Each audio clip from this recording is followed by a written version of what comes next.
You had 50 engineers in there for 3 days.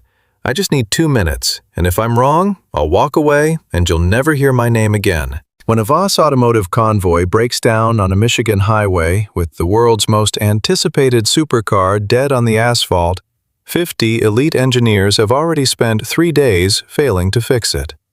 Marcus Reed, a single dad mechanic running a small garage outside Detroit, asks for 2 minutes and gets the engine running before anyone can process what just happened. What the crowd doesn't know, what Sloan Voss doesn't know, and what Dominic Voss has spent 6 years and a stolen patent making sure nobody ever finds out, is that Marcus didn't just fix the car. He built it, and the blueprint was never Dominic's to take. The convoy had been stopped on I-75 for 11 minutes when Marcus Reed pulled his truck off the shoulder and stepped out into the gray October afternoon. He hadn't planned to stop. He was running late to pick up Eli from school. Not late enough to panic, but late enough that he'd been doing the math in his head, calculating whether Mrs. Okafor would keep his son inside or let him wait on the front steps in the cold. Eli always waited on the steps. Eli said the hallway smelled like cafeteria and disappointment, and Marcus had laughed the first time his 10-year-old said that. A real laugh, the kind that still surprised him when it happened. But then he'd seen the cars. Not just cars.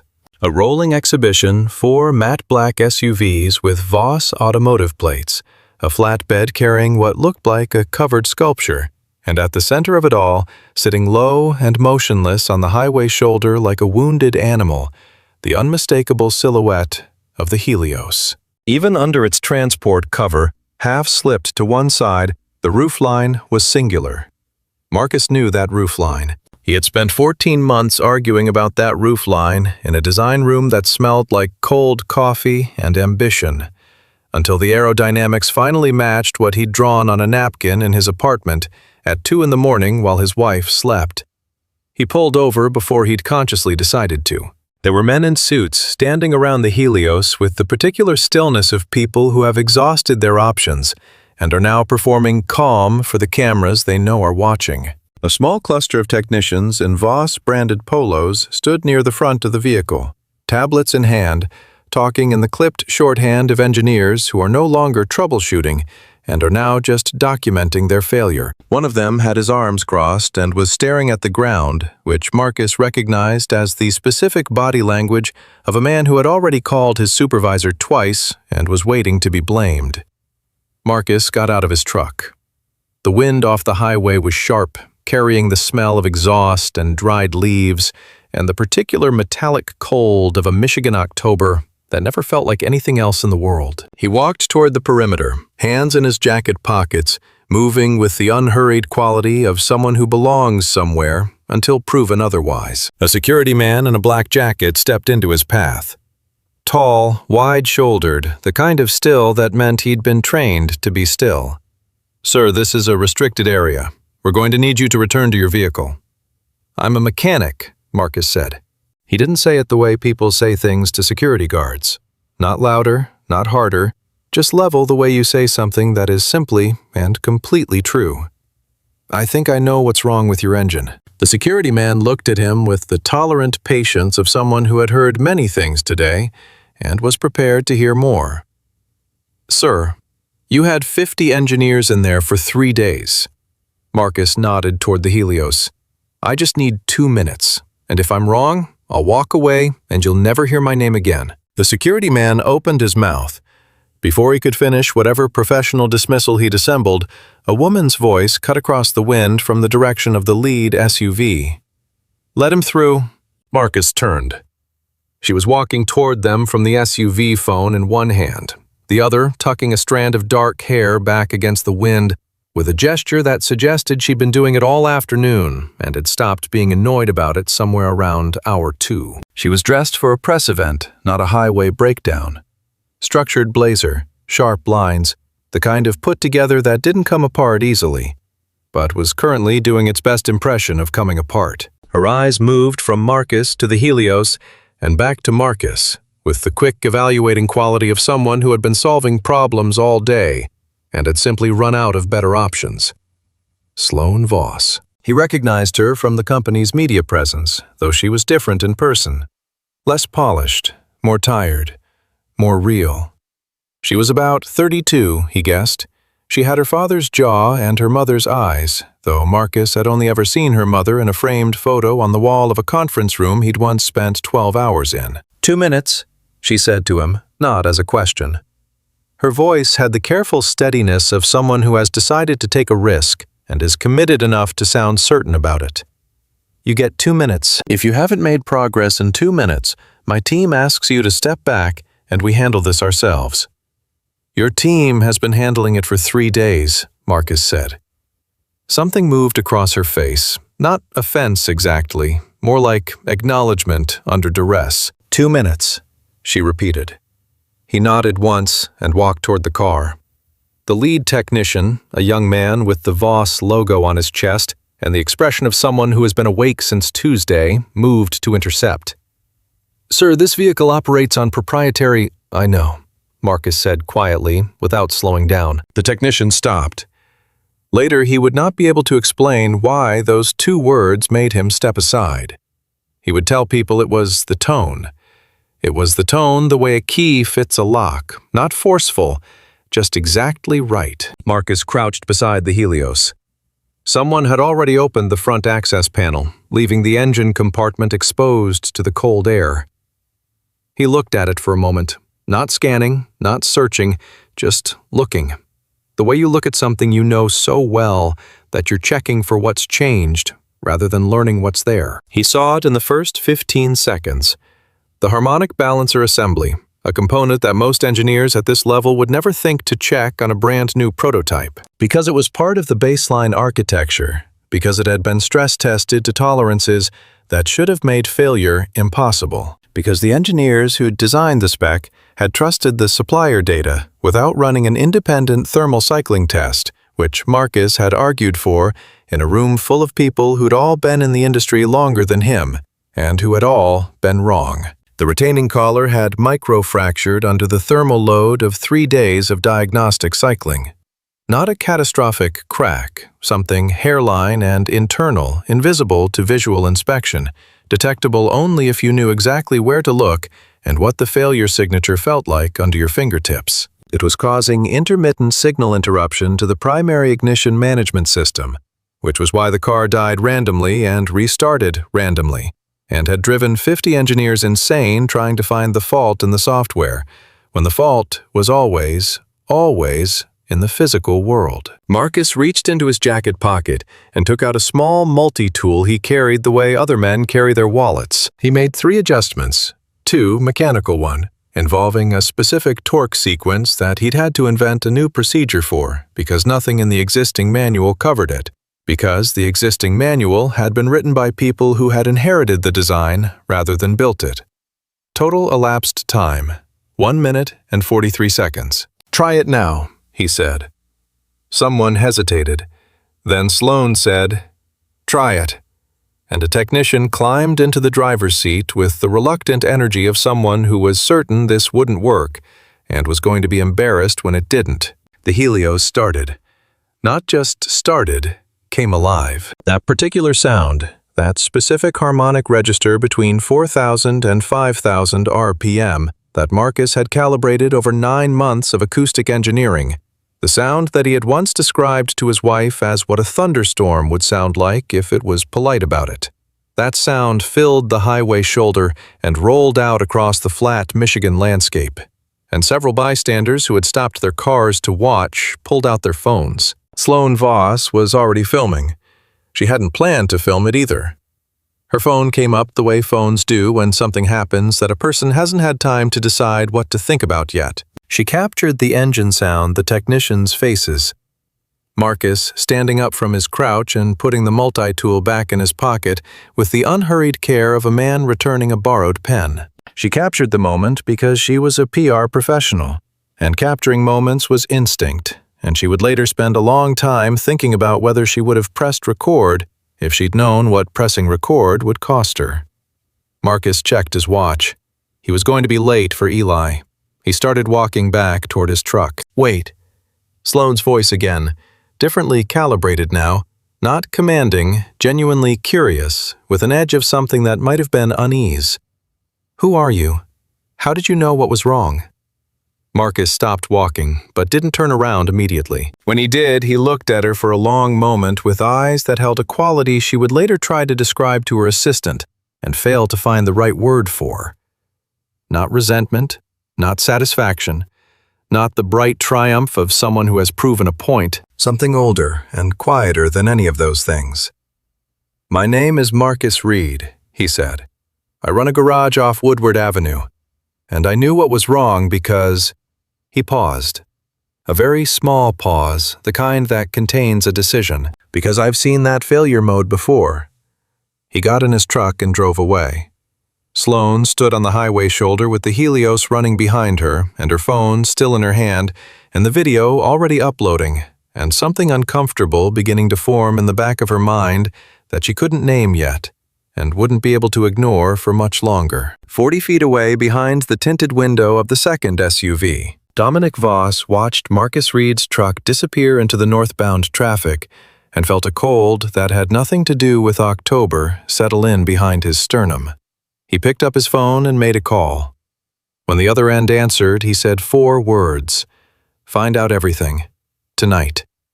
The video had 4 million views by midnight. Marcus didn't know this because he didn't own a smartphone, only a basic phone that could call and text, and which Eli had twice tried to upgrade on his behalf using birthday money before Marcus had explained gently that the old phone was fine. The old phone did what it needed to do, and that the birthday money should be spent on something Eli actually wanted. Eli had spent it on a mechanical engineering kit and a very large book about suspension bridge design, and Marcus had felt something so large and quiet move through him that he'd had to leave the room for a moment. What Marcus did know, sitting at the kitchen table at 11:15 that night, while Eli slept down the hall, was that he had made a mistake, not fixing the car. He had never been able to not fix the car. It was like asking him to walk past a person drowning in shallow water to hear that sound and not reach in. The car was broken in a way he understood, the way he understood his own breathing, and the idea of leaving it broken on the side of a highway had been physically impossible. The mistake was the 2 minutes. The mistake was doing it in front of a camera. He opened his laptop, old reliable, a machine he kept so clean and maintained that it ran better than machines a quarter its age, and navigated to the secure folder he kept behind 2 layers of encryption, the existence of which he had never mentioned to anyone except his lawyer. A small firm in Dearborn that specialized in intellectual property and that Marcus had been paying on a payment plan for 2 years. Inside the folder were documents, patent applications, not the originals which lived in the federal database under Dominic Voss's name and the names of 3 Voss Automotive engineers, none of whom were Marcus Reed. These were derivatives, improvements, modifications to the base architecture that Marcus had continued developing after his termination legally, carefully in the margins of his actual life, between oil changes and brake jobs and Eli's homework, and the slow, grinding work of being a person who has been robbed and cannot prove it. Yet. He sat with his hand on the laptop and thought about the 4 million views he didn't know about, and the man in the SUV watching him drive away, and the way Sloane Voss had looked at him. Not the way people look at mechanics, not even the way people look at unexpected competence. The way people look at something that doesn't fit and can't figure out why. He thought about Eli down the hall, and the engineering kit, and the big book about bridges. Then he closed the laptop, washed his cup, turned off the kitchen light, and went to bed. He slept the sleep of a man who has waited a long time and is beginning to understand that the waiting might be nearly over.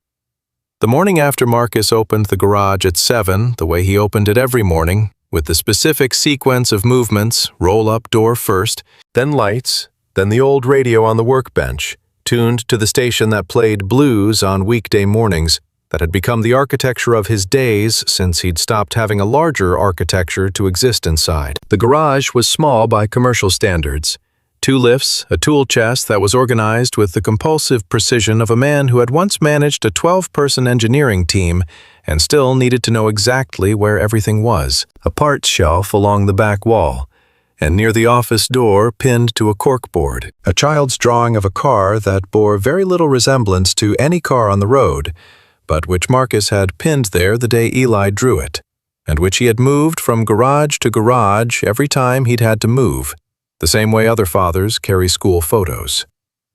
His first customer arrived at 7:30, Mrs. Petrakis, 71, who drove a 2008 Buick and brought him a container of baklava every third visit because she said he looked like he didn't eat enough.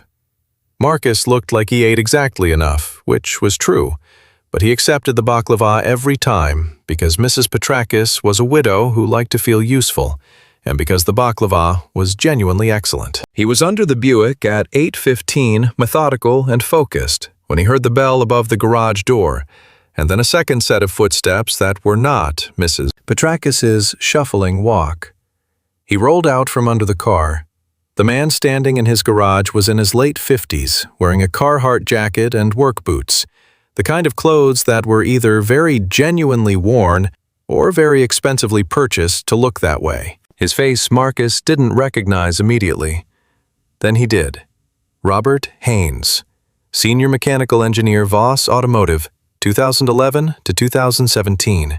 He had been in the room for every major design review on the Helios project. He had been present the day Marcus was called into the director's office and told his employment was being terminated due to a performance review process that Marcus had documented in detail in writing and sent to 3 separate email addresses before leaving the building. Robert Haynes was looking at him with the expression of a man who has driven somewhere and is no longer sure it was a good idea. "Marcus?" he said. "Robert?" Marcus stood up, wiped his hands on a shop rag. He kept his voice even because he had practiced keeping his voice even in situations that did not deserve evenness, and because he had learned that the evenness was its own kind of power. "It's been a while. I saw the video." Robert stopped, looked at the floor for a moment. "Everyone saw the video." "I heard." "You can't have heard. You don't have your kid said you don't have a smartphone." Marcus felt the particular alertness that comes when something unexpected becomes a data point. Someone had talked to Eli. He filed that away and kept his expression calm. "What can I do for you, Robert?" Robert looked up. His eyes had the strained quality of a man carrying something he has carried too long and is trying to decide in real time whether to set down. "I want you to know that I didn't know the full extent of what I mean. I knew things weren't right. When they let you go, I knew the process wasn't—" "What do you want, Robert?" The directness landed. Robert's jaw tightened. Then, quietly, "I kept a copy of the original design files. The ones with your metadata in the authorship tags. I kept them because I thought, I don't know what I thought, that someone might need them someday, that it wasn't right." Marcus was still for a moment. Then he said with the same evenness, "Did anyone send you here?" "No." "Are you being recorded right now?" Robert blinked. "What?" "No, Marcus, one." "I need you to think very carefully about what you're doing," Marcus said. His voice was the same temperature it always was, which made what he was saying feel heavier, not lighter. "If you have what you say you have, and if anyone at Voss finds out that you have it, they will use everything available to them to discredit you. They have very good lawyers, and they have done this before." Robert stared at him. "You know they've done it before." "Yes," Marcus said simply. A long silence stretched between them, filled with the distant sound of traffic on Woodward and the blues station playing something that had been old when Marcus was young. "The files," Marcus said finally. "Don't send them anywhere yet. Don't talk to anyone. Do you still have them in the same format?" "They're on an encrypted drive. I never—" Robert stopped. "Yeah, same format." "Give me a week," Marcus said. "Just a week. Then we'll talk again." Robert looked at him for another moment, and whatever he'd driven here hoping to find, absolution, direction, a plan, or simply the reassurance that someone else in the world knew what they both knew, He seemed to find enough of it to let out a breath. He left. Marcus watched him go, then turned back to the Buick, then stopped turning. He pulled out his basic phone and sent a text to his lawyer. 3 words. He came forward. The reply came 40 seconds later. How solid. Marcus thought about Robert Haynes's eyes, the 2-year wait in them, the drive he'd been carrying for so long it had started to seem normal. He typed back, "Solid enough." Then he pocketed his phone, rolled back under the Buick, and went back to work. Above him on the corkboard, Eli's drawing of a car that looked like no car in the world was pinned exactly where it had always been. The video had 11 million views by the time Sloan Voss walked into her father's office on the 43rd floor of Voss Tower and laid her tablet on his desk with the screen facing him. Dominic Voss was a man who had learned sometime in his late 40s that the most powerful thing you can project in any room is the impression that nothing surprises you. He was 70 now, silver-haired and broad-shouldered, with a face that had been described in 3 separate magazine profiles as patrician, and which Sloan privately thought looked like a man who had decided very early what kind of man he was going to be, and had then dedicated the next 50 years to becoming it. He glanced at the tablet. The video was paused on the frame where Marcus Reed stood up from his crouch beside the Helios, and even in the still image there was something in his posture, relaxed, unhurried, completely without performance, that Dominic had been trying not to look at for 16 hours. "I've seen it," Dominic said. 11 million views, Dad. The launch is in 46 hours and the story is not the car anymore. The story is the mechanic. Sloan sat down across from him, which she did only when she meant business, because her father had a desk designed to put visitors at a disadvantage, and she'd learned early that the only way around it was to act as if the disadvantage wasn't there. "I need a strategy. The strategy is to make him irrelevant." "He's not irrelevant, he's viral. Those are the exact opposite of the same thing." Dominic looked at her with the particular combination of pride and impatience that had been the primary weather of her childhood. He loved her. She had never doubted that. She had also never doubted that his love came packaged with the assumption that she would, in all important matters, eventually agree with him. "There's a legal process," he said. "The vehicle is under a non-disclosure framework during the prototype phase. Anyone who interacts with it without authorization—" He fixed it on a public highway in front of 30 witnesses and a video that has been shared by 3 automotive journalists with a combined following of 4 million people. Sloan kept her voice measured. "We cannot make that disappear with an NDA argument. That ship has sailed. It has hit an iceberg, and the iceberg is already trending." Something crossed Dominic's face. A tightening. A very brief recalibration that Sloan had seen before but never identified correctly. She had always read it as strategic thinking. She was very good at reading her father. She would later understand that the skill had a gap in it. "Find out who he is," Dominic said. "Everything.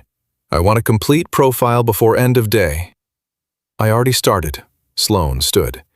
"His name is Marcus Reed. He runs a one-man garage off Woodward. He's got a 10-year-old son, no partner. He was employed by Voss Automotive from 2014 to 2017. She watched her father's face. Terminated after what the HR file describes as a performance and conduct review. The pause was barely a pause. A man who was not her father would have missed it. "Yes, I recall the name vaguely. There were a number of personnel changes that year." Dominic's voice was smooth and informative and completely uninformative. "What's your read on his intent?" "He left without asking for anything," Sloan said. "No money, no media. He didn't even give a name until someone asked directly." She paused. "Which is either very genuine or very calculated."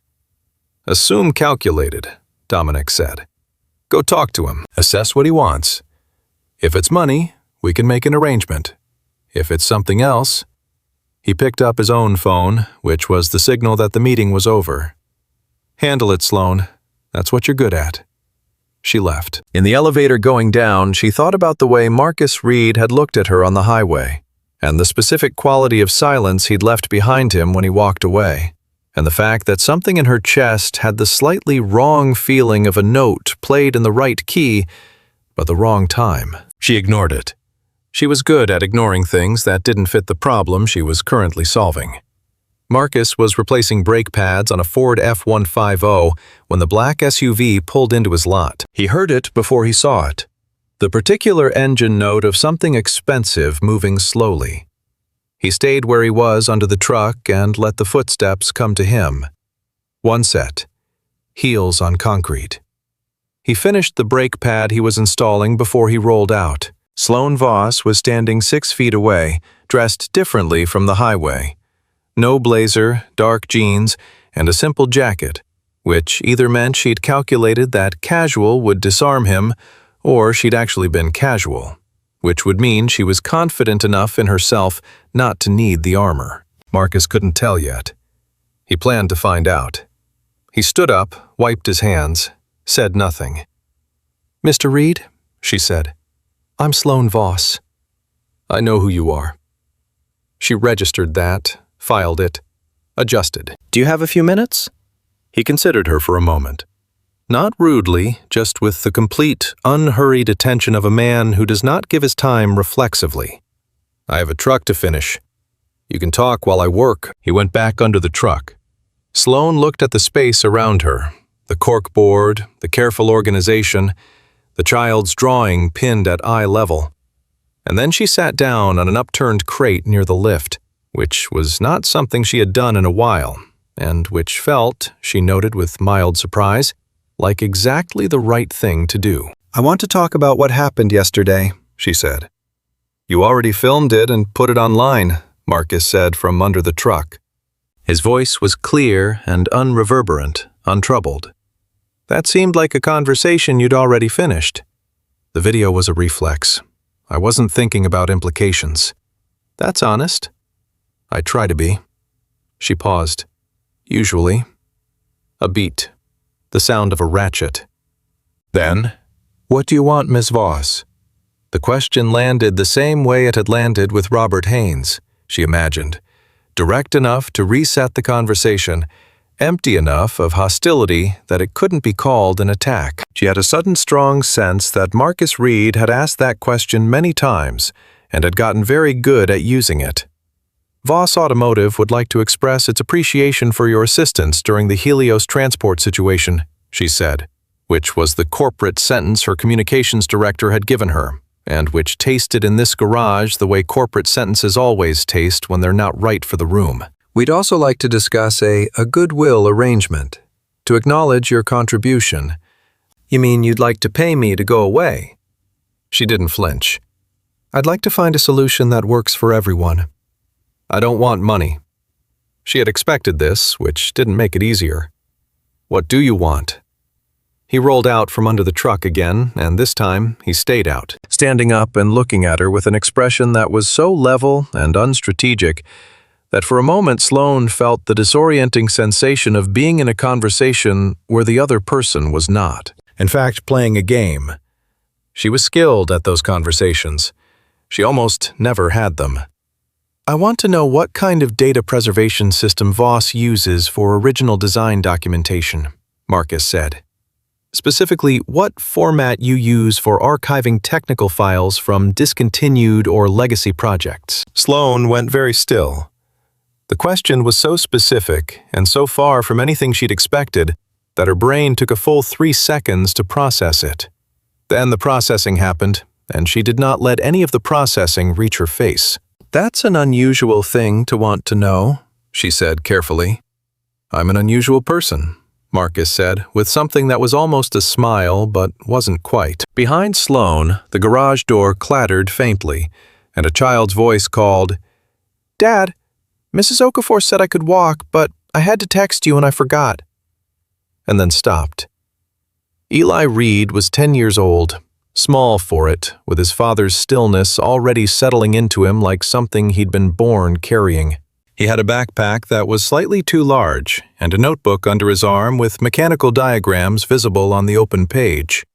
He looked at Sloan with no particular alarm, just the measuring curiosity of a child who has grown up around adults in working spaces and has learned that new adults are just new variables. "Hi," he said. "Hi," Sloane said.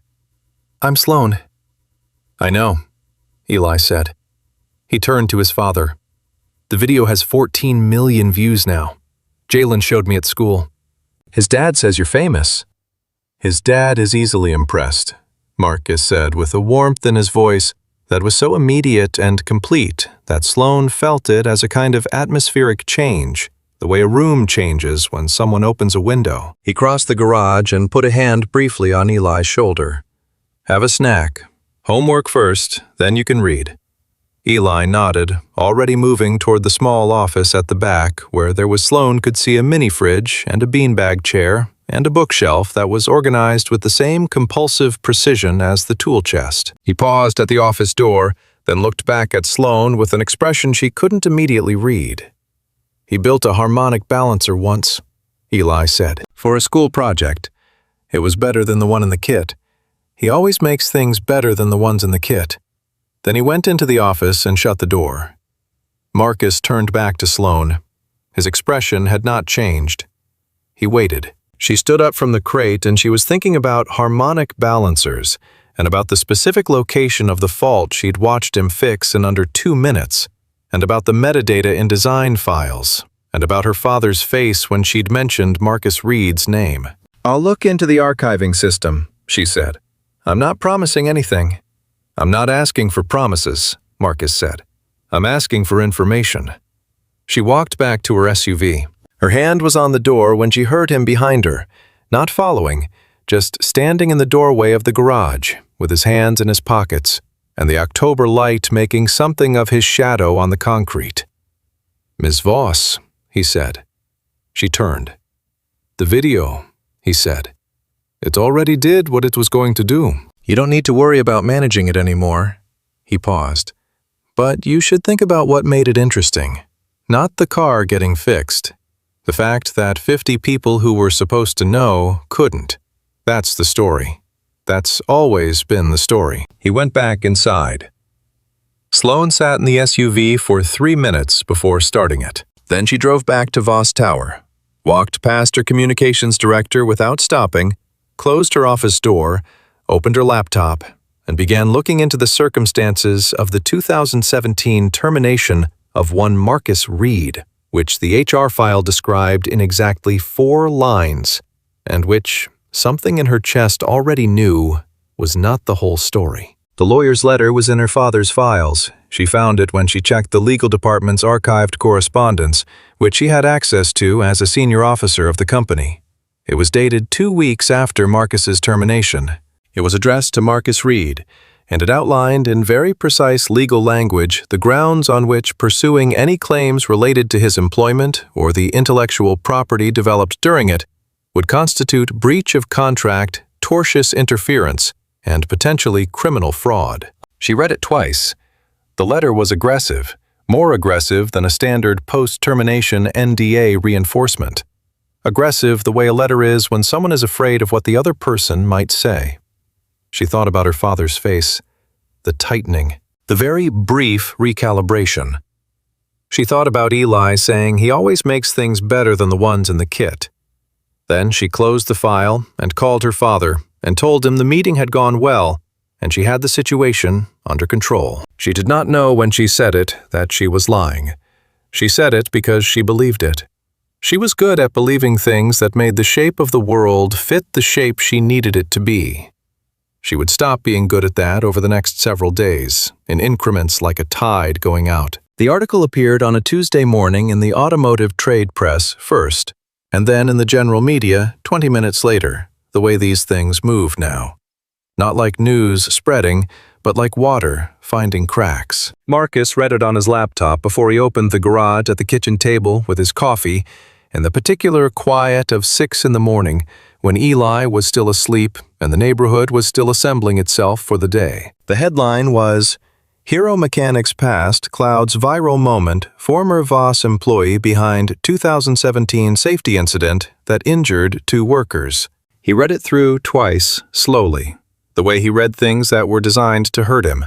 Not fast, not with the flinching speed of someone hoping to get it over with, but carefully, so that he understood exactly what was being said and exactly what was being omitted, and exactly how the omission was doing the work that a direct lie couldn't do. The article said Marcus Reed, whose 2-minute roadside repair of the Voss Helios prototype went viral last week, was let go from Voss Automotive in 2017 following a workplace safety incident in which 2 junior technicians were injured during a testing procedure he supervised. An internal investigation found procedural failures in the protocols Reed was responsible for overseeing.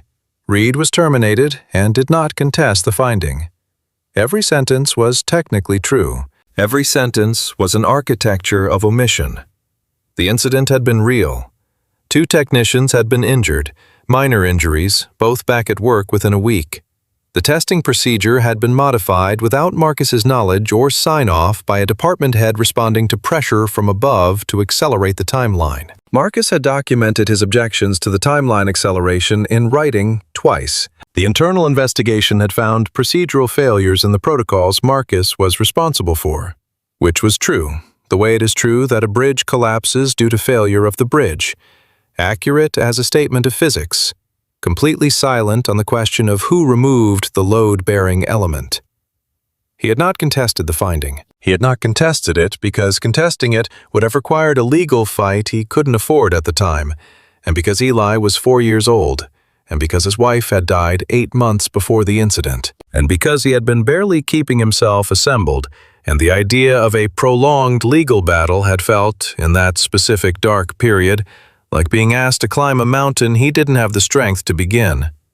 He had signed the severance documents and taken the money and left. He had also, before leaving, sent encrypted copies of his project files to 3 separate locations: his personal server, his lawyer's server, and one other location that he hadn't told anyone about, including his lawyer, because there were some kinds of insurance that work best when nobody knows they exist.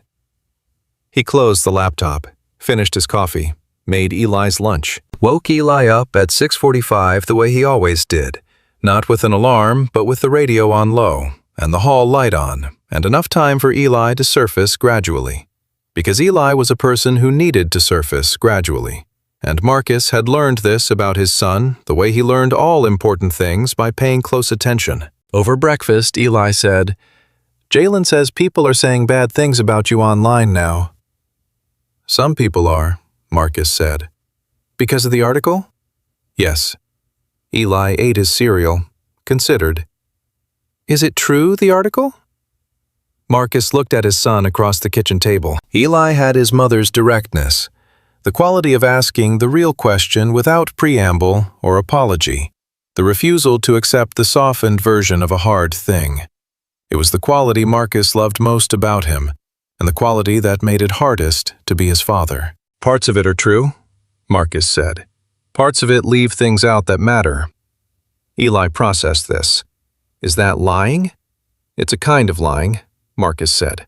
"It's the kind where you're careful about which parts of the truth you say and which parts you don't." Another pause. "Who would do that about you?" "Someone who's worried," Marcus said.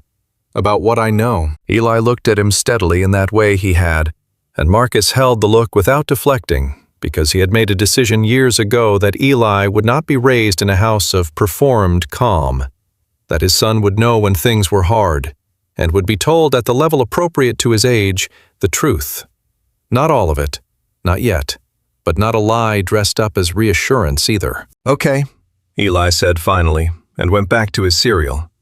Marcus walked him to the bus stop, watched the bus take him away, then turned and went back to the garage and called his lawyer. By that afternoon, Marcus had lost 2 contracts. The first was a fleet maintenance account with a local delivery company, a man named Greg who had been using Marcus's garage for 3 years, and who called that afternoon to say, apologetically, and with the discomfort of someone who knows they're being cowardly and can't quite stop themselves, that he'd decided to go with another garage. No hard feelings. It was just a business decision. "No hard feelings," Marcus said. Because there weren't, exactly. He understood Greg perfectly. Greg had a business, and the video had been good publicity. And now the article was bad publicity, and Greg had done the math. Marcus could not afford to be angry about math. The second was a parts supplier who sent an email. The email was less apologetic and more legalistic. Marcus read it, filed it, and noted with the practiced detachment of a man who has been managing bad news for a long time that it would make the next 3 months financially narrow, but not impossible. He was under a Honda Civic at 4 in the afternoon when he heard someone come into the garage who was not a customer. He knew because customers make a specific kind of noise when they come in, the slightly tentative noise of a person in an unfamiliar space. And this person moved like someone who knew exactly where they were going and was frightened anyway. He rolled out. The man was in his late 50s, wearing a Carhartt jacket and work boots. Robert Haynes. He had come back. He looked different from 2 days ago. The weight that had been in his eyes was still there, but it had been joined by something else, a jagged quality, like sleep interrupted by bad news. He was looking at Marcus with the expression of someone who needs to say something and is not sure there's enough time. "They know I was here," Robert said without preamble. "Someone saw my car. I got a call from Voss Legal this morning." Marcus stayed very still. "What did they say?" "They wanted to know the nature of my visit." I said it was personal old friend, nothing business related.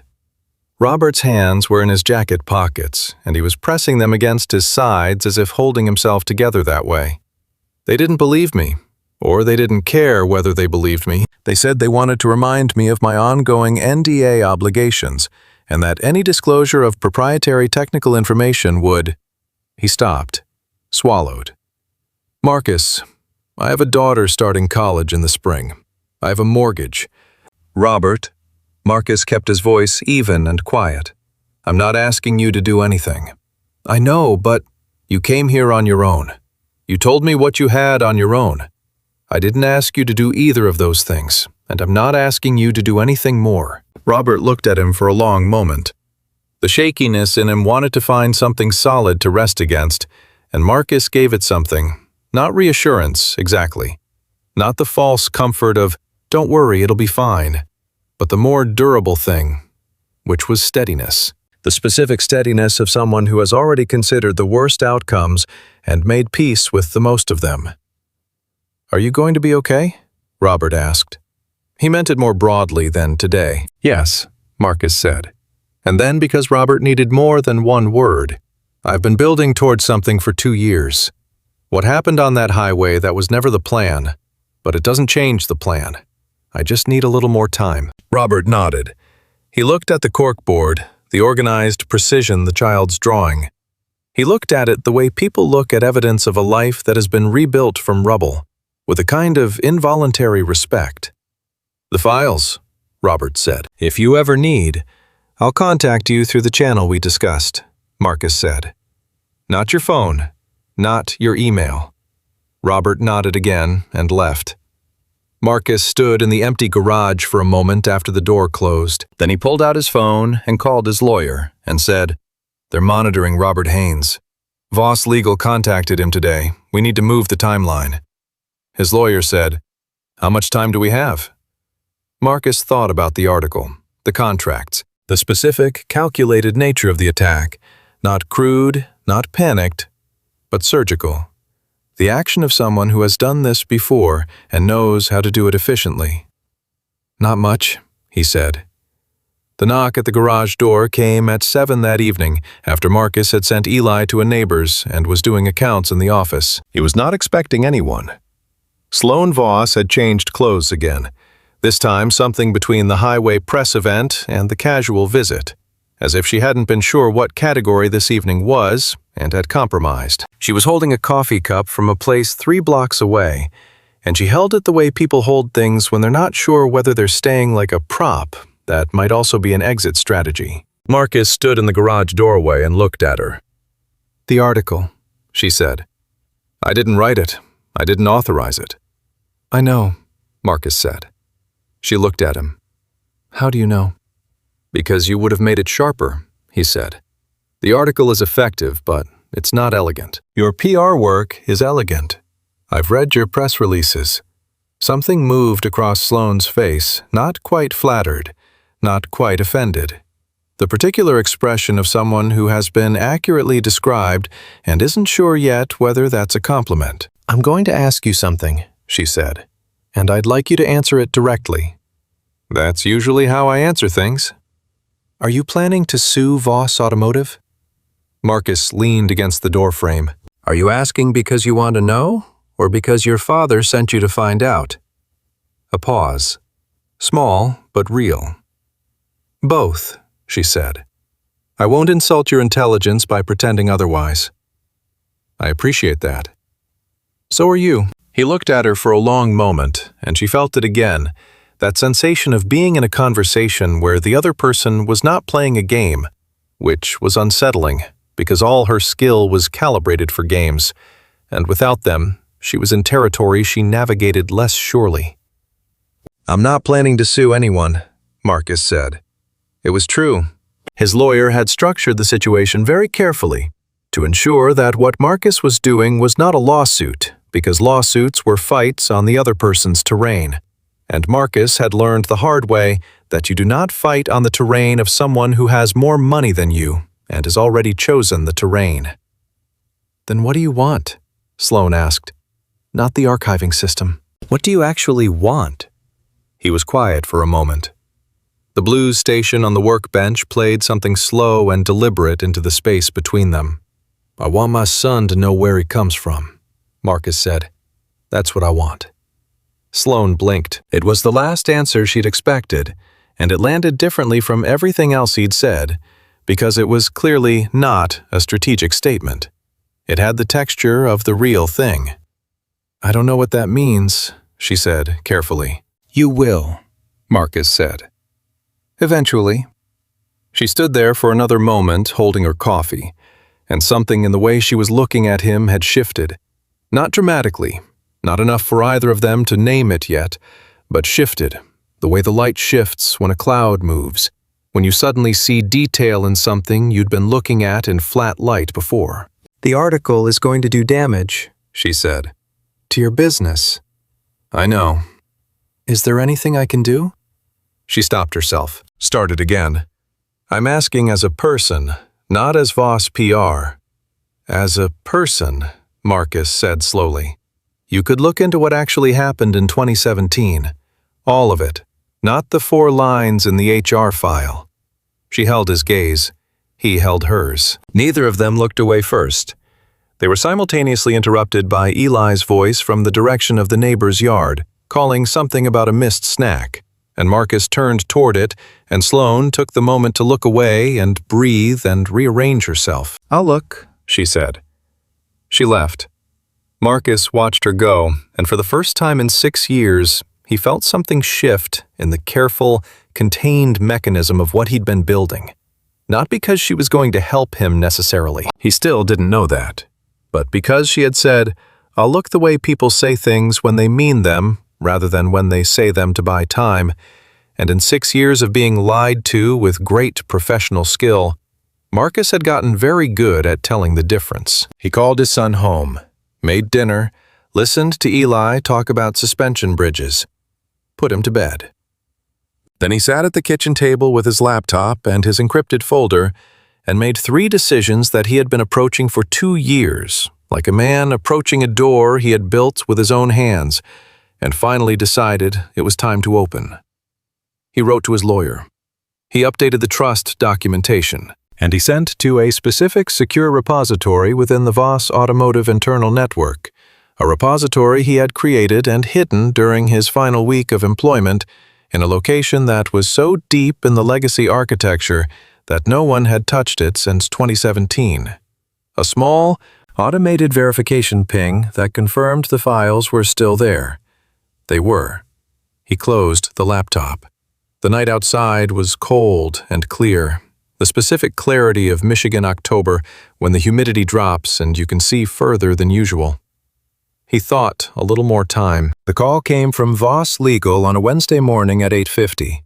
A woman's voice, efficient and neutral, with the practiced warmth of someone whose job is to make things feel less adversarial than they are. She said that Dominic Voss would like to invite Marcus Reed to a meeting at Voss Tower at 2 o'clock that afternoon to discuss a resolution to the current situation. She used the phrase current situation twice, which told Marcus everything he needed to know about how the meeting had been framed internally. He said yes. He called his lawyer. He put on the one good jacket he owned, dark gray, the jacket he'd bought for his wife's funeral and had worn twice since, to court and to his lawyer's office.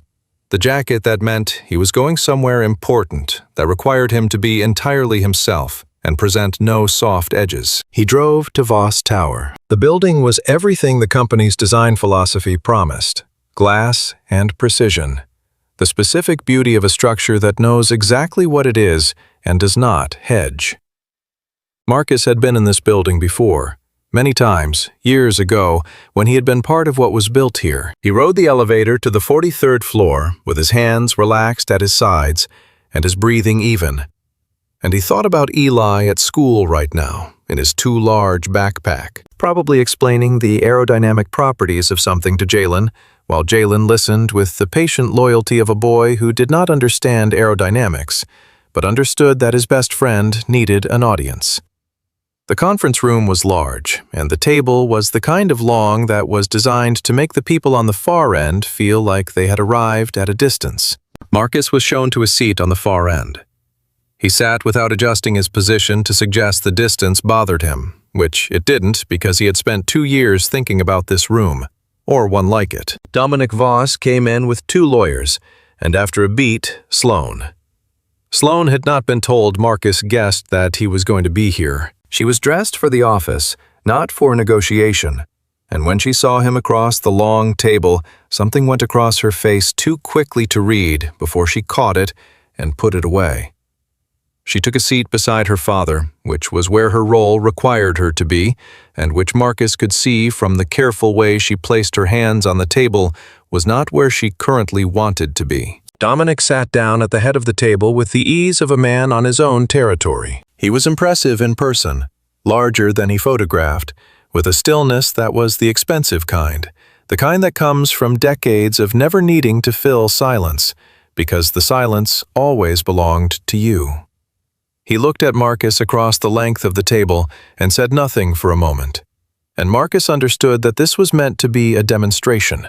"Mr. Reed," Dominic said, "thank you for coming." "Thank you for the invitation," Marcus said. Dominic placed a single folder on the table and did not open it. "I'll be direct. The current media situation creates an unnecessary distraction at a critical juncture for this company and its upcoming launch. We'd like to bring it to an orderly conclusion." He nodded at one of the lawyers who slid a document down the table toward Marcus.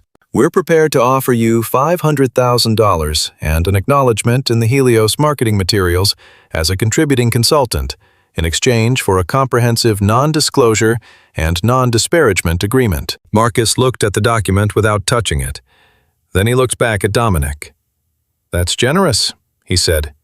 "It reflects the value of your assistance," Dominic said with the smooth generosity of someone offering something they are absolutely certain will be accepted. "I'm not going to sign it," Marcus said.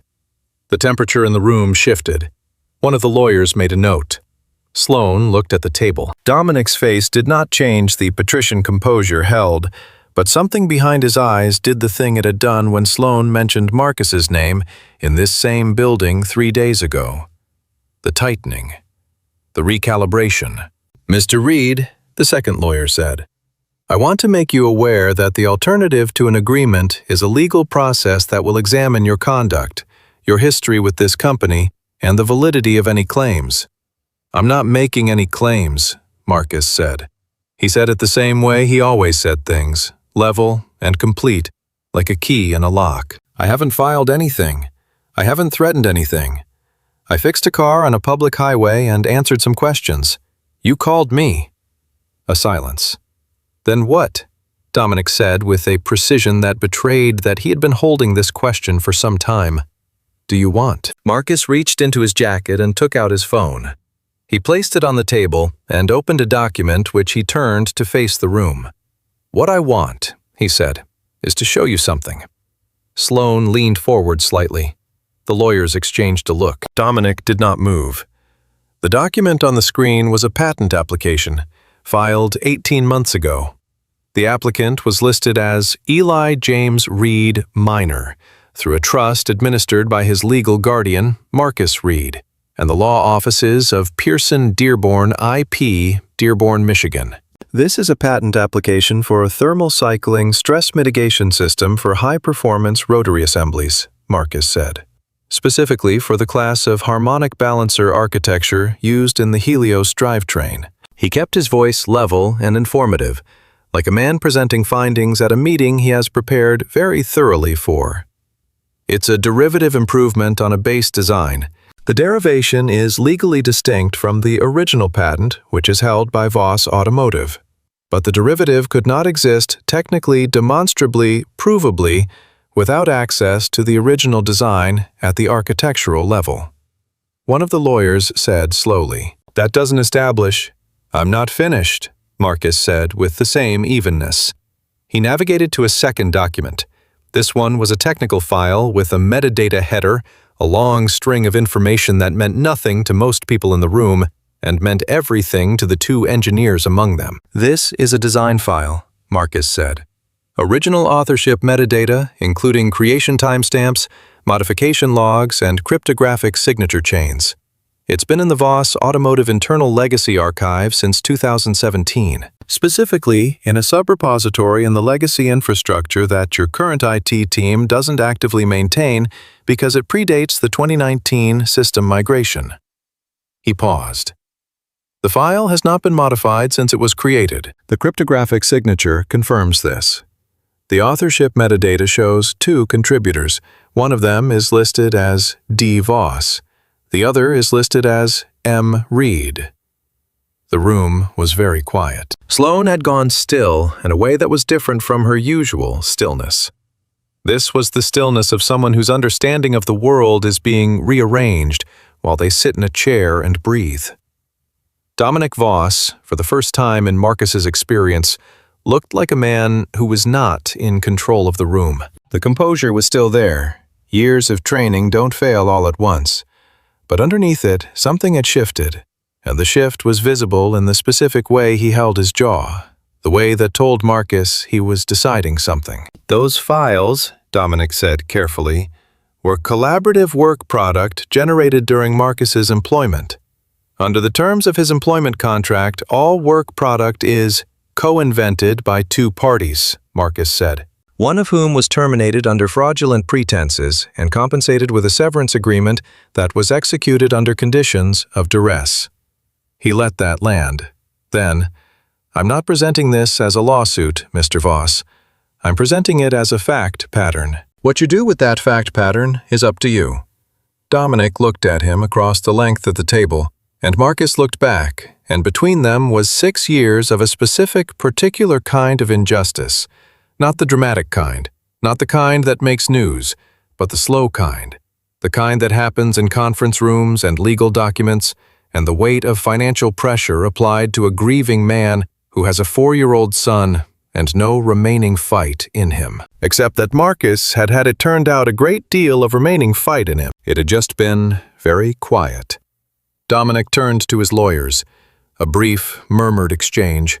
Then he turned back to Marcus with the expression of a man choosing a different weapon from the same arsenal. "Your son," he said, not as a threat, as the setup for one. Marcus felt every cell in his body go quiet. "The trust you've described a minor child as the named applicant in a patent application raises questions about appropriate guardianship and decision-making on behalf of a child. Questions that are, if nothing else, worth examining.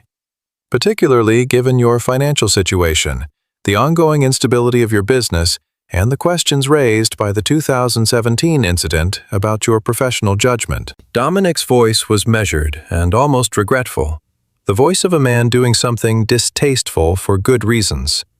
"I think it would be appropriate for us to request a review of the guardianship arrangement, just to ensure Eli's best interests are being properly served." The silence was absolute. Sloan was looking at her father, not at Marcus, not at the documents, at her father. And what was on her face was not the absence of expression. It was the presence of recognition, arriving late and arriving hard, The way recognition does when you've been keeping it away from yourself for a very long time.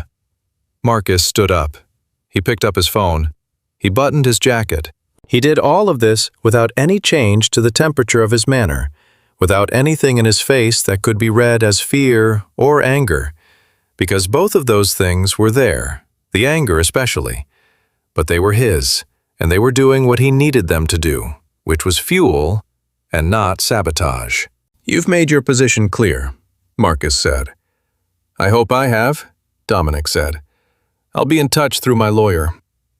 Marcus looked at Sloan for a moment. One moment only, but something passed through it that was not strategy and not performance, and was so far outside the vocabulary of what they were doing in this room that it landed like a word in a different language, one she understood anyway, because some things don't require translation. Then he walked to the door, and he did not look back. The elevator doors closed. In the conference room, Sloan was still looking at her father. Dominic was already talking to his lawyers about timelines, about the custody review process, about the standard contacts within the family court system. His voice had recovered its authority. His hands were still. Sloan heard the words, the specific words. Standard contacts, family court system. The mechanism behind the threat being described with the detached fluency of someone who had used it before. Not as a possibility, as a procedure. "Dad," she said. "Not now, Sloan." "When?" she said. "When did you use this before?" A pause in the conversation at the other end of the table. Dominic looked at her, and for just a moment, a single, unguarded, undisguised moment, she saw it in his face. Not guilt exactly. Something older than guilt.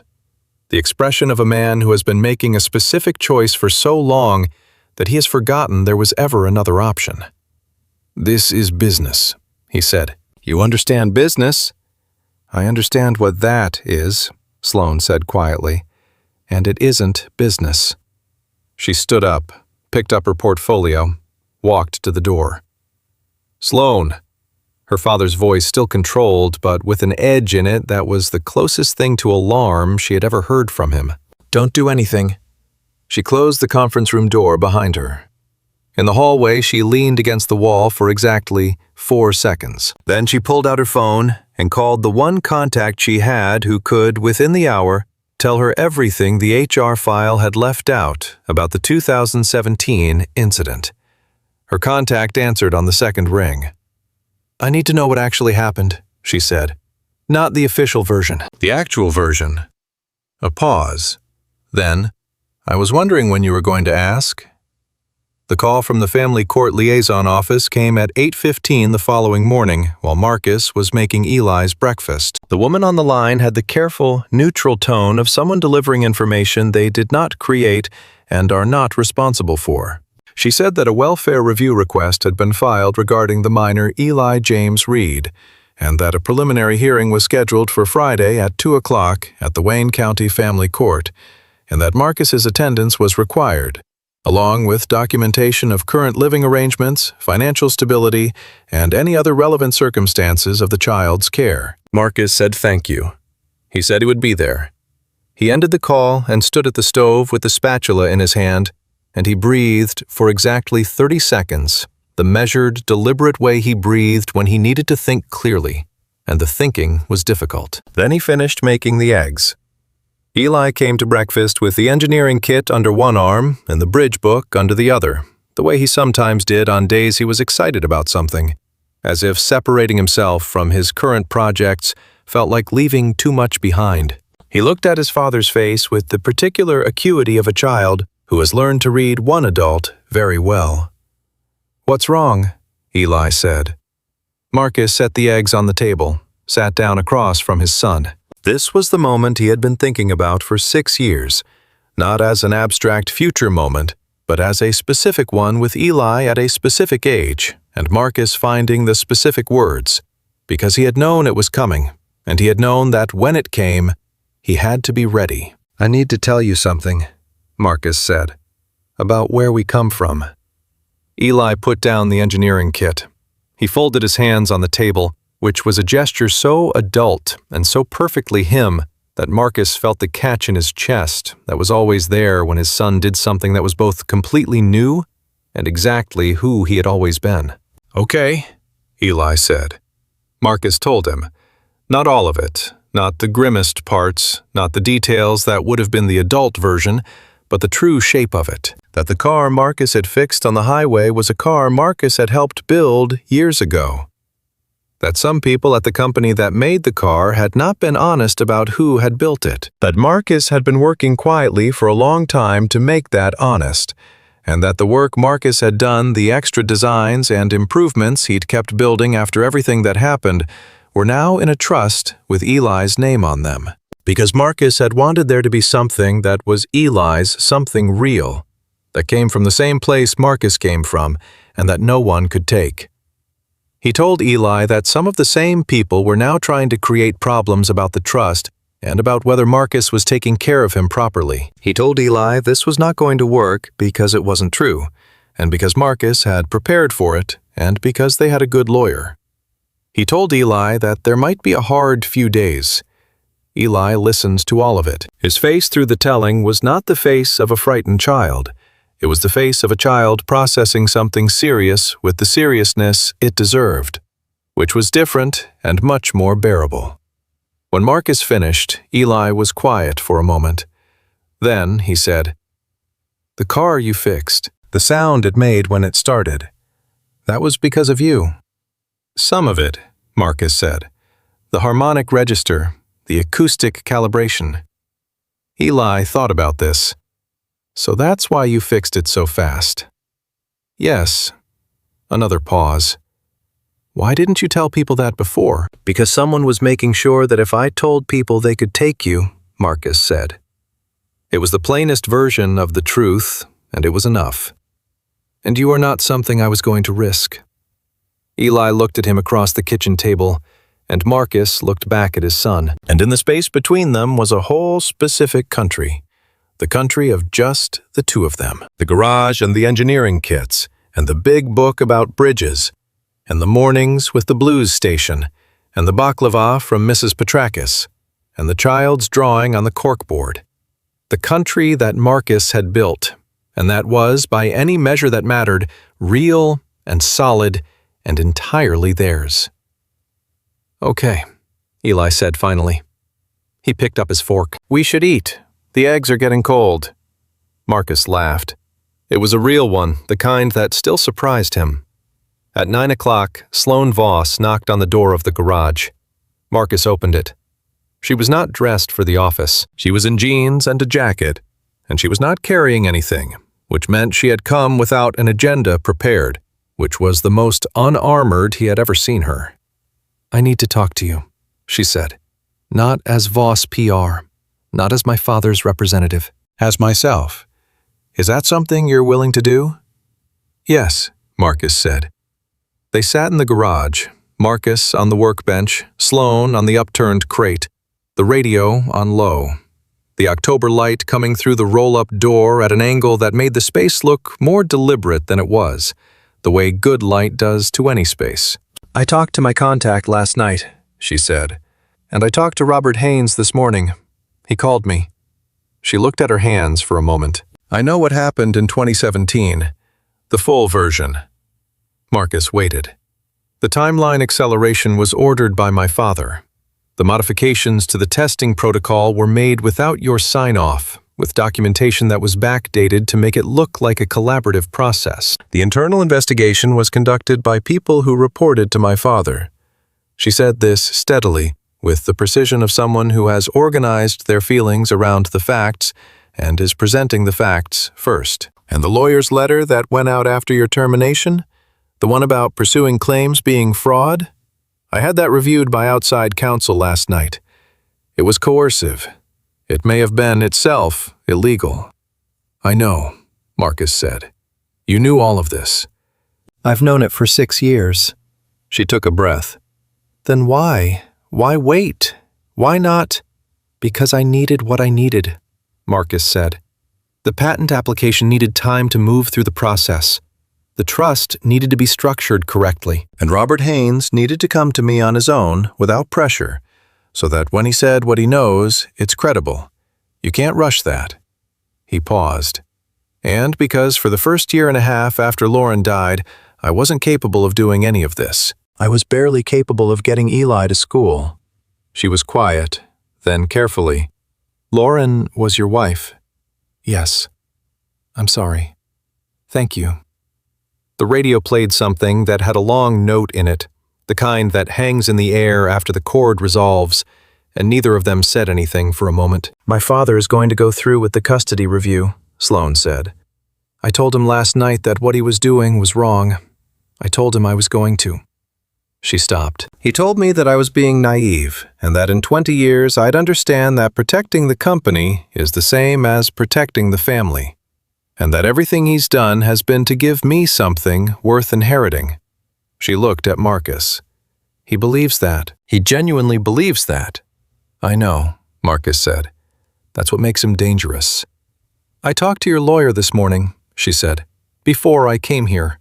She saw his expression. "Through my own outside counsel, not through Voss. They told me about the hearing on Friday. I want to provide a statement, on record, about what I found and what I know, and—" She paused again. The careful steadiness in her voice had been holding for this whole conversation, and you could hear, just at the edges of it, what it was costing. "I want to tell the truth. For the first time in this whole situation, I want to just tell the truth." Marcus looked at her for a long moment. He had spent 6 years thinking about what he was building toward, and in all of that thinking, he had not quite built toward this, toward sitting in his garage on a Thursday morning with Dominic Voss's daughter telling him she wanted to tell the truth. It was in his plan, the way things are sometimes in a plan, not because you put them there, but because the plan, built correctly, makes certain things possible. "That'll have consequences for you," he said. "I know." "Your father." "He's my father," Sloan said. "I'm not going to stop loving him. I'm not going to pretend what he did was okay." Her voice did the thing voices do when the two true things in a sentence are very far apart and the sentence is trying to hold them both. "Both of those things can be true."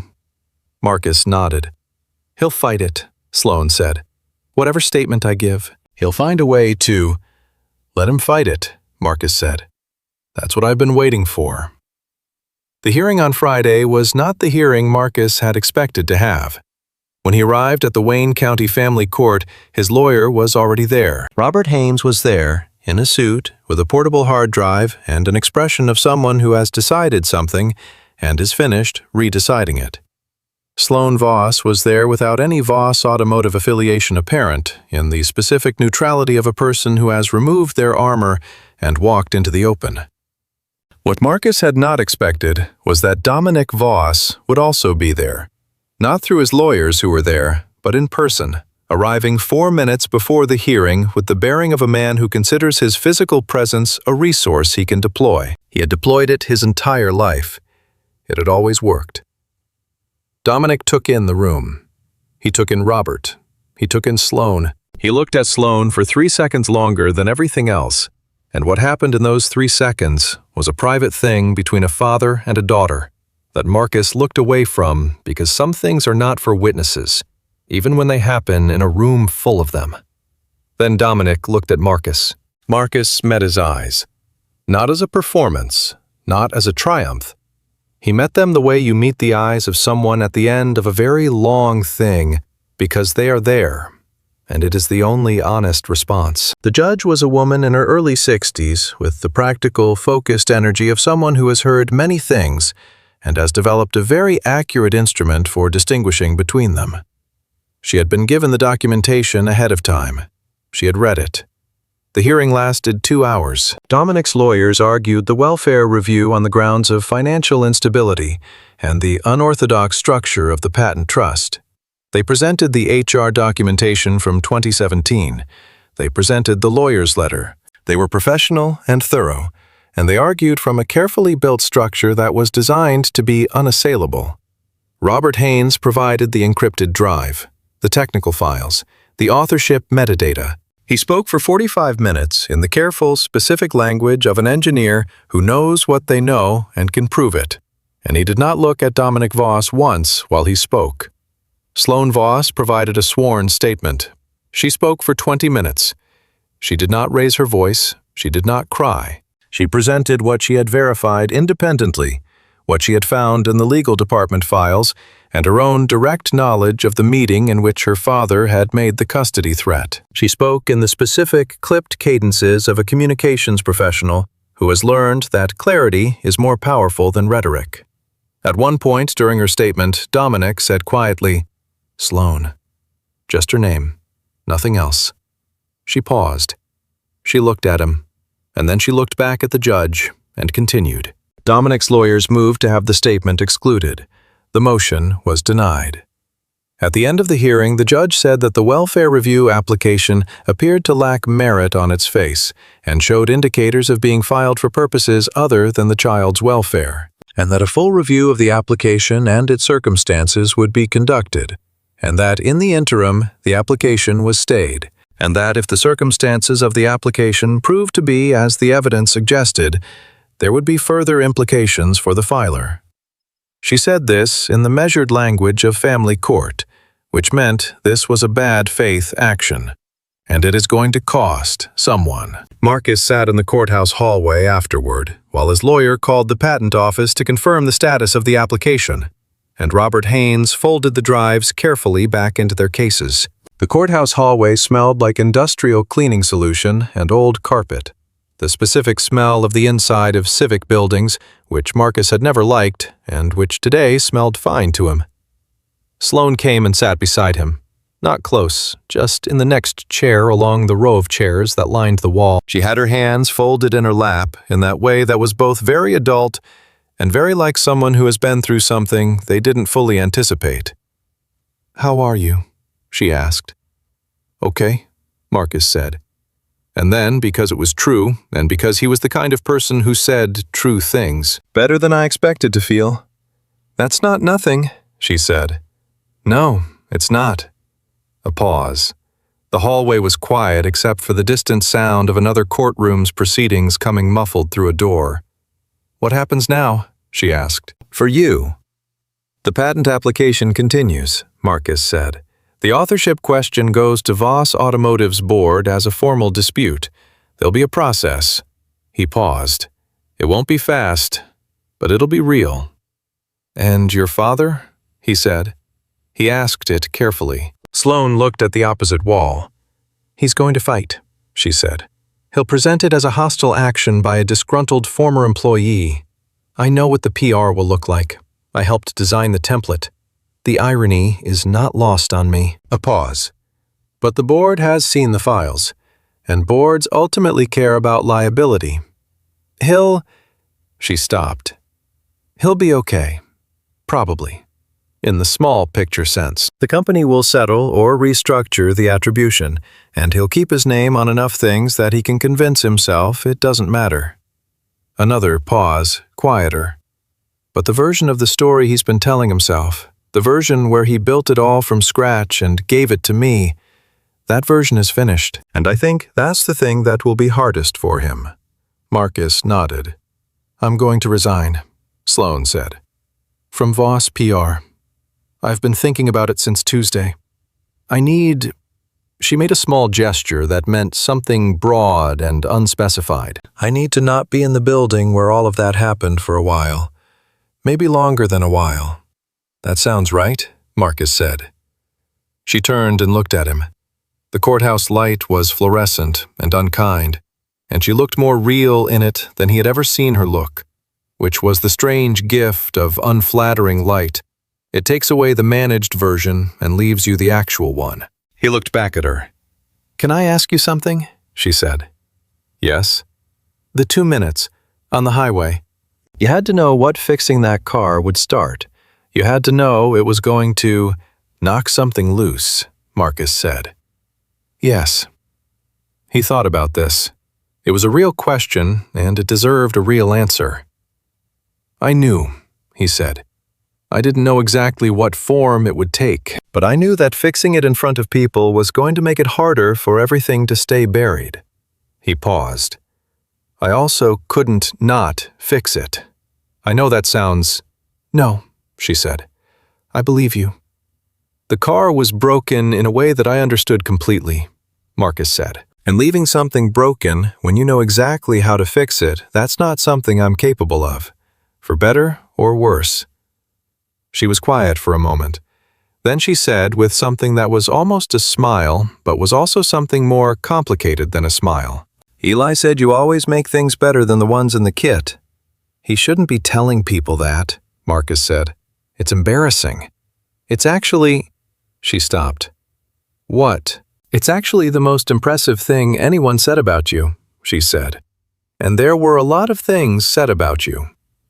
He looked at her. She looked back at him, and between them was the particular quality of air that collects in spaces where two people have been through something together and are now sitting on the other side of it, and realizing they are improbably, and against the shape of how they began, glad to be on the other side of it together. "What do you do?" he said. "When you're not doing PR for a company, you're about to quit." "I don't know yet," she said. "That's terrifying, and I'm trying to treat it like it's exciting instead." "Those are the same feeling," Marcus said. "Mostly." "Are they?" "In my experience." She looked at him for another moment, and she said, "I'd like to see the garage again. Not for business reasons. Just, I'd like to see it. If that's something that could happen." "Eli will tell you about the suspension bridge book," Marcus said. "That sounds like a warning." "It's not," he said. "He's very good at it, the explaining." "He gets that from somewhere," she said. Marcus didn't say anything, but the thing that moved across his face was not quite a smile, and was not quite anything else either. And she saw it, and she thought that there were some things you don't have a word for that are still entirely clear. 3 weeks later, the Voss Automotive Board voted to initiate an independent review of the Helios patent attribution. The review was expected to take several months. Dominic Voss requested a leave of absence pending the review's completion, which the board accepted, which was a careful and corporate way of meaning what it meant. Robert Haynes gave a full deposition. He did it in a quiet office in Dearborn, with his lawyer present and his encrypted drive on the table. And when it was done, he said he felt like he'd put something down that he hadn't realized was still so heavy. The patent trust in Eli's name continued through the review process, protected by its independent legal structure. Marcus's lawyer said it was the cleanest piece of long-range legal preparation she'd ever seen from someone without a law degree. Marcus said he'd had a lot of time to think. Eli, when Marcus told him that the hearing had gone well, said, "I know. You had that look." Marcus asked, "What look?" Eli said, "The one where you already know how something works." Marcus said he wasn't sure that look was as legible as Eli thought. Eli said it definitely was. The garage stayed small. Marcus didn't expand, it didn't hire anyone, didn't change the radio station or the corkboard, or the way he opened up every morning roll-up door first, then lights, then the blues station. He added one thing, a second corkboard smaller that went on the office wall. It had 3 items on it. The first was a copy of the patent application Confirmation Eli James Reed, applicant. The second was a printout of the harmonic balancer diagram from the original Helios design file, which was now part of the formal record. The third was a new drawing from Eli, a supercar, this one bearing an increasing resemblance to an actual car, with a note at the bottom in Eli's handwriting that said, "For the record." Marcus pinned it on a Wednesday morning in November in the flat, gray light of a day that smelled like the beginning of winter, and he stood looking at it for a long time before going back to work. Sloan came by on a Thursday afternoon, which became a pattern before either of them named it as a pattern. She came and sat on the corkboard crate, and Eli showed her the suspension bridge book, and she asked questions that were genuinely good questions, and Eli answered them with the particular satisfaction of a boy who has found an adult willing to take the subject seriously. Marcus worked and listened. Once, Eli asked her what she did for work now. She said she was figuring that out. Eli said, "My dad says that's the same feeling as the beginning of building something, where you have the idea but not the plan yet." She looked at Marcus over Eli's head. Marcus didn't look up from the engine he was working on, but the corner of his mouth moved in the way it moved when he was not going to say something out loud, but meant it anyway. Sloan looked back at Eli and said, "Your dad is pretty smart." "I know," Eli said with the profound, unironic certainty of a 10-year-old. "He built a car." "He built more than that," Sloan said. And Eli, who understood this in the way children understand things that are true before they understand why they're true, nodded and turned back to his bridge book, and the garage was quiet, except for the radio and the particular sound of someone working on an engine with the knowledge of someone who built it, which is a different sound from any other kind of work, steadier, more certain, the sound of someone in the exact right place